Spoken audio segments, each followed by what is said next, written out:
Hey familia, I'm Miranda here, and today I bring to you another episode of First Viewing where I share my thoughts and recommendations with you on films that I watched for the very first time. So I have a pretty good stack here today, and I'm very excited to share some of these titles with you, so let's go on ahead and get right into it. Alright, so the first film that I have to share is called Baby Teeth. Now this one, I will be honest you guys, when I started it, I just wasn't feeling it. I could not get into it, and I just kind of assumed that I was not going to like it. But I decided to stick with it, and I'm glad that I did because I came out really loving this film, you guys. It's a little depressing, it's a bit heartbreaking, but it also has so much heart to it. Basically, this girl here, she is terminally ill, so she's dying, but she just so happens one day to meet this one guy, and they kind of form this relationship, like romantic relationship, even though they never really formally, made themselves that. But yeah. The only thing is, though, that he is this drug dealer, so he deals like prescription drugs and stuff like that, and he's kind of an addict himself. But she takes him home to meet her parents. Obviously, the parents don't approve, which is kind of odd because considering her parents, they too also struggle with, like addiction to prescription drugs and whatnot and stuff. But yeah, and so her and this guy, they just have this really unique, very different relationship going on. And you can tell that even though the guy, he actually technically has a girlfriend, but he keeps coming back to see her, be with her and everything. And they just have a really, really fun relationship. It's so precious, you guys, honestly. This relationship that they have. And so you can tell that he loves her in his own way and that he cares deeply about her. And so yeah, the parents, obviously they kind of try to push him away from her, but in the end they kind of end up bringing him back to her like time and time again because they know that that's what's making her happy. And basically this is her. She's just this kind of free spirit, like she knows she's dying, but she's this free spirit and she is just living life to the fullest.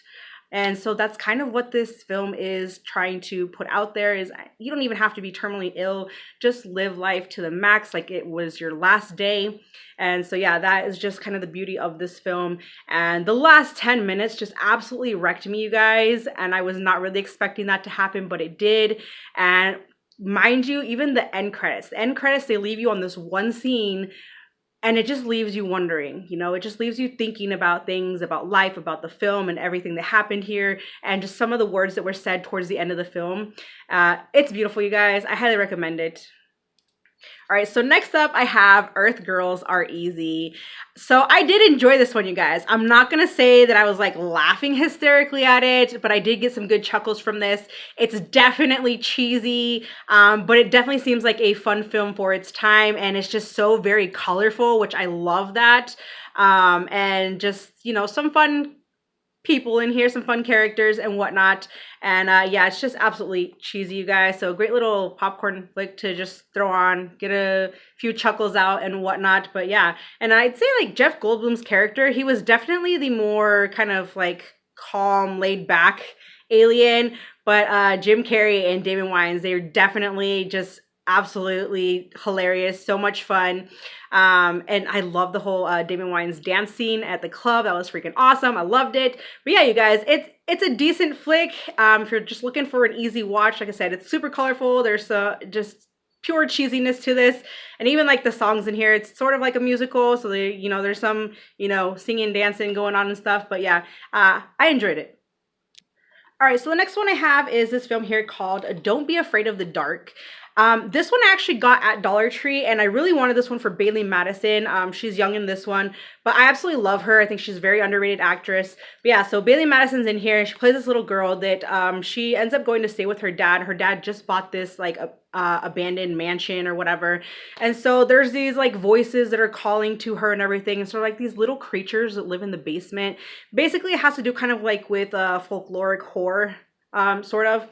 And basically these little creatures, they feed off of like the teeth and like bones of children. And so they want her, obviously. And so that's just kind of what this is about, them trying to get her. Because obviously they want to take her to like the basement and, get her teeth and all of that and whatnot. But yeah, I would definitely watch this one again. I thought it was pretty decent. Definitely has its creepy elements to it, especially being, you know, set in a big old mansion and whatnot, and, you know, like the woodsy areas behind and everything. But yeah, definitely I'd say check this one out. It's pretty good. All right, next up is this film called Damascus Cover. I wanted this film and I watched it because of Jonathan Rhys Meyers. I do enjoy him in the films that I've seen him in. But I will say, you guys, I did not care for this film. It's probably one of the worst espionage films that I've seen. I mean, there wasn't really a whole lot of action. There wasn't really a whole lot going on. It just kind of dragged at times. I feel like I should have seen the twist coming, but I didn't. And I don't know, it's just, this film was just missing something for me to be a great spy flick. I mean, his performance was decent. I give him that. But yeah, this just didn't work for me. So next up we have Babylon. I know this one got a ton of mixed reviews. And I guess the real question is team yay or team nay?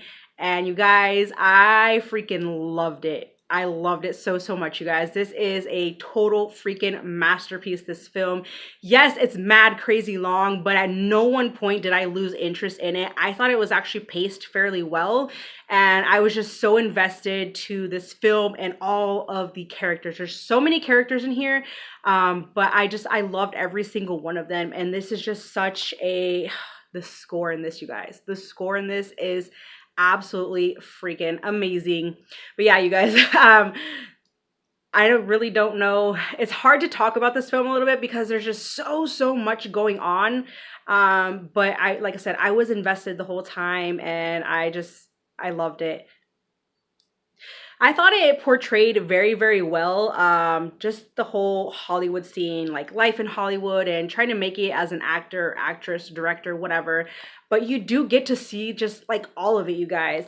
Everything from, you know, catching that big break to become this, you know, famous actor, actress, all the way to like the downfall, and just the whole thing that sometimes when, you know, they're kind of low in their career and they're, you know, not getting as much work in as possible, sometimes people, they turn to alcoholism or drug abuse and all that. So that's all in here, you guys.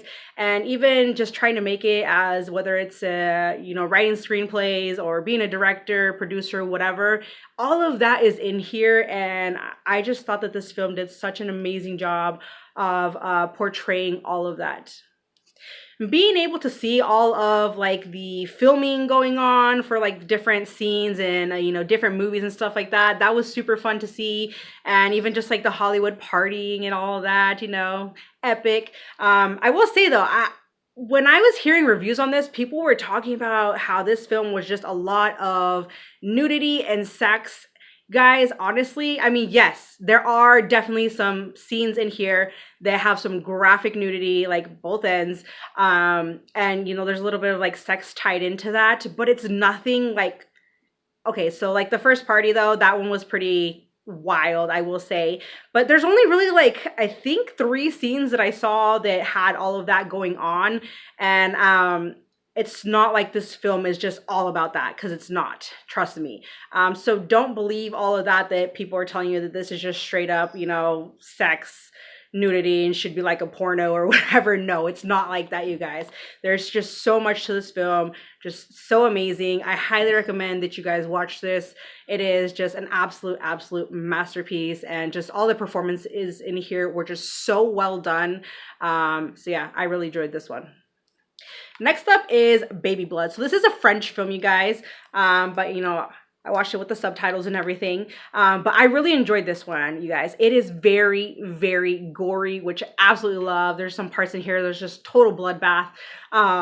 But yeah, basically this lady, she gets this creature thing that crawls all up inside of her, and basically is telling her to go and kill people so that this creature can feed off their blood and everything. And obviously she doesn't want to, but she has to listen to this creature because then it'll just go around and like do things to her.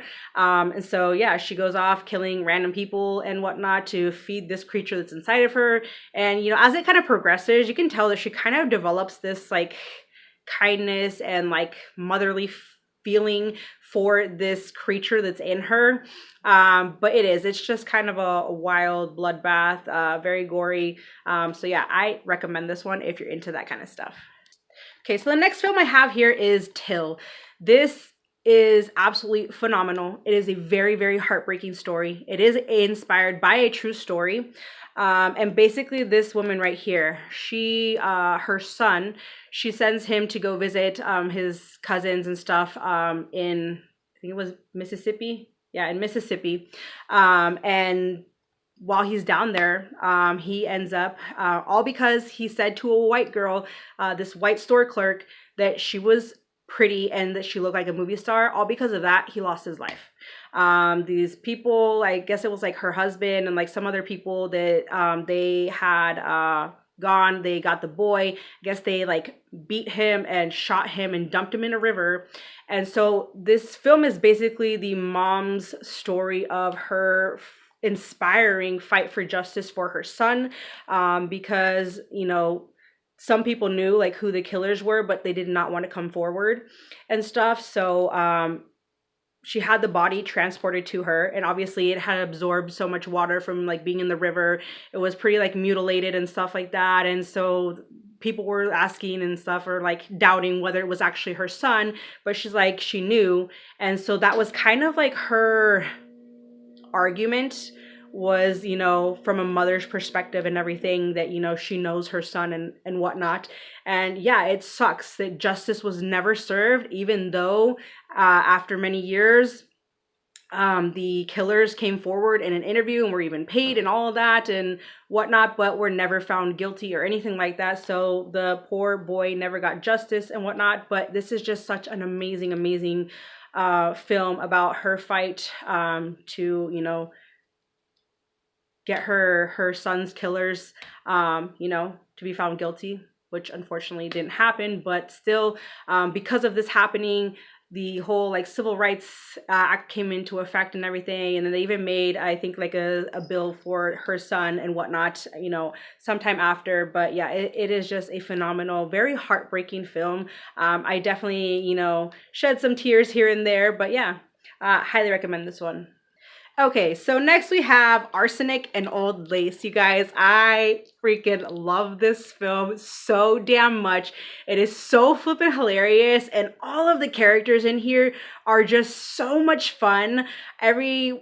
Just all of them. I mean, the aunts, them, poisoning these men because they're lonely and they just think that this is okay, and they like hide the bodies and stuff like that. It's just, it's kind of mind-blowing and stuff. And then of course the uncle who thinks he's Teddy Roosevelt, so much fun. It was just a silly character. And then obviously, even the whole Dr. Einstein, and then the brother who looks like Frankenstein. Yeah, this is just a fun, absolutely hilarious flick, you guys. So if you haven't seen this one, you definitely need to. And I was actually reading that Cary Grant thought that this was like his worst role ever. I think not. Like, he was so dang good in this, and like all his like facial expressions and everything were just so on point and whatnot. And it is just such a funny film, you guys. Fun storyline, fun characters all around. So you definitely need to watch this one. All right, next one is We Need to Talk About Kevin. Now, this was one that I was actually really looking forward to, but this one I kind of came out a little disappointed. I mean, I enjoyed it for what it is, but I was just kind of expecting more from it. Now, don't get me wrong, Tilda Swinton, she was absolutely great in this, and then Ezra Miller as Kevin, absolutely amazing and totally creepy. But yeah, I don't know, I was just kind of expecting more from the story. I feel like, I mean, obviously she's super disconnected from Kevin when he's like a little boy and stuff like that. And I just feel like she didn't want to be a mother. And I feel like she didn't really try hard enough to make that connection with her son, but he was a total little shit for real.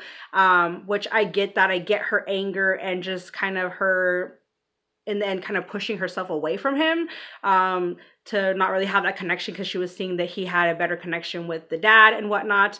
But yeah, I don't know, I just really did expect more from this. It was okay, like I said, for what it is. Performances were good. and whatnot. But yeah, we need to talk about Kevin. It was missing something for me, but I liked it for the most part. All right, so next is this film called The Shadow Effect. This was another one too that I watched for Jonathan Rhys Meyers. His character in this, though, I did not care for him at all.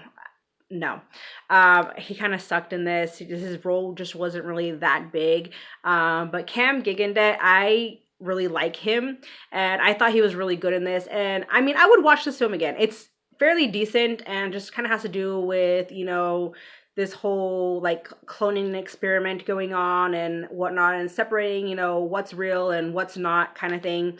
So I'd say, you know, definitely give it a watch. It may be a one time for you, but I would definitely, you know, watch it again. All right, next is A Man Called Otto. Tom Hanks was absolutely fantastic in this, and I loved every minute of this film, you guys.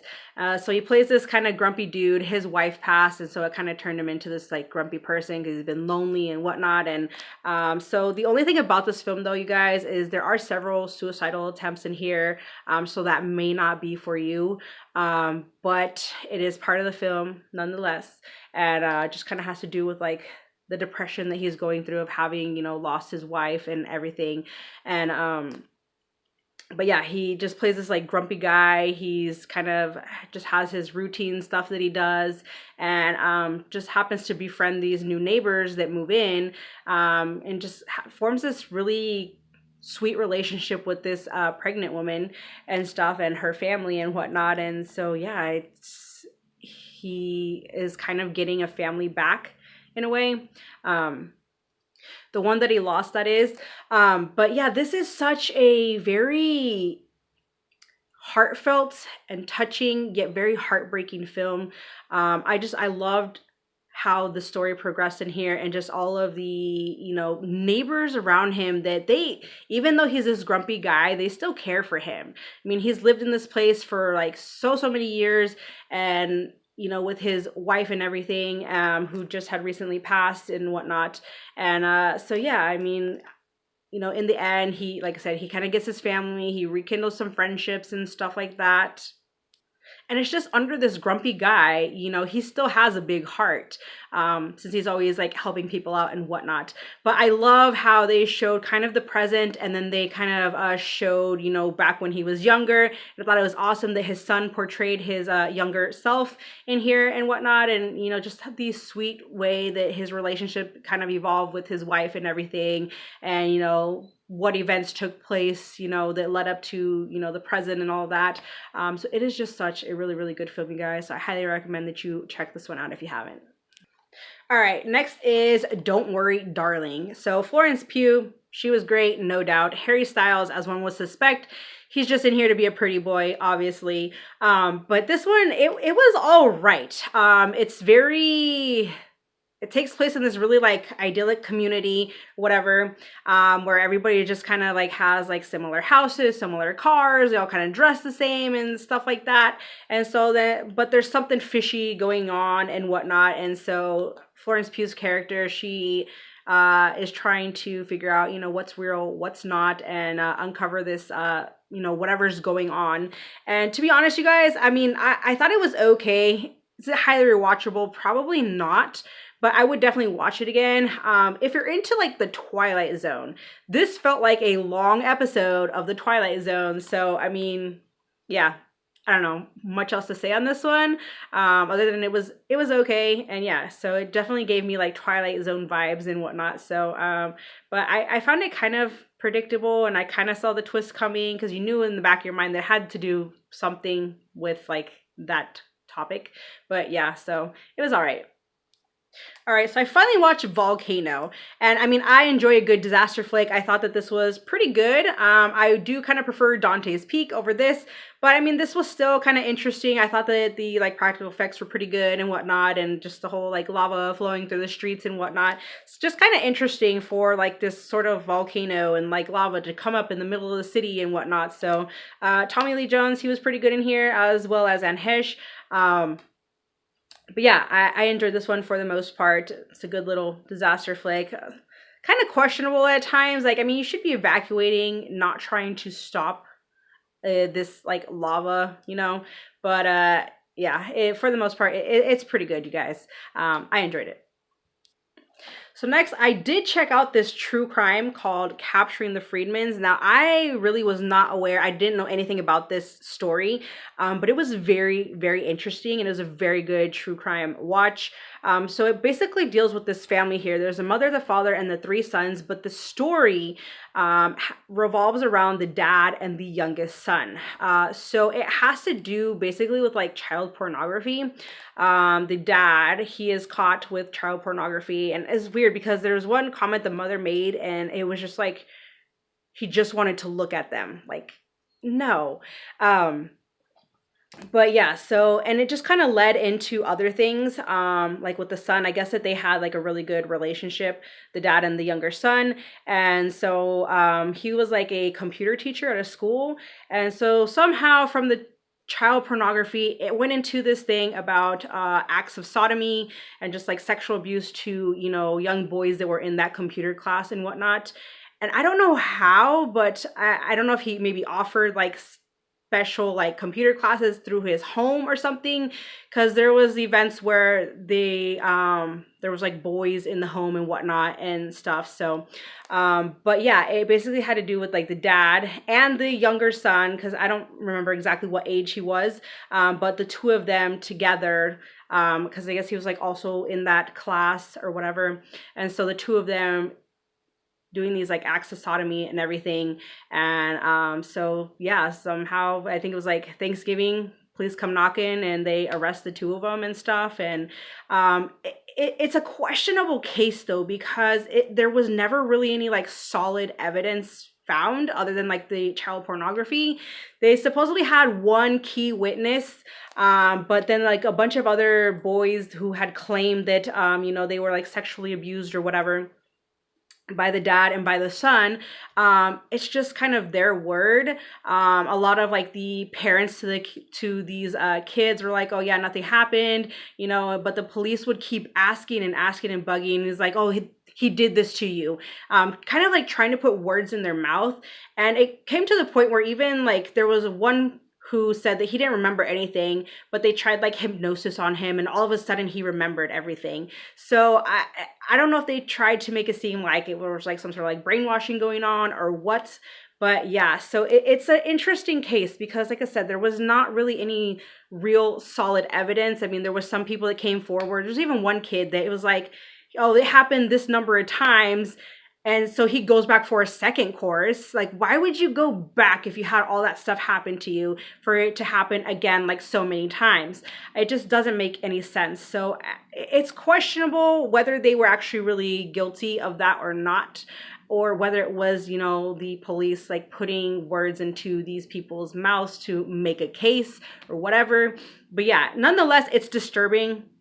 Obviously, knowing that you know, the dad had this child pornography. Supposedly, I guess the dad and the son had more than like a fatherly son relationship.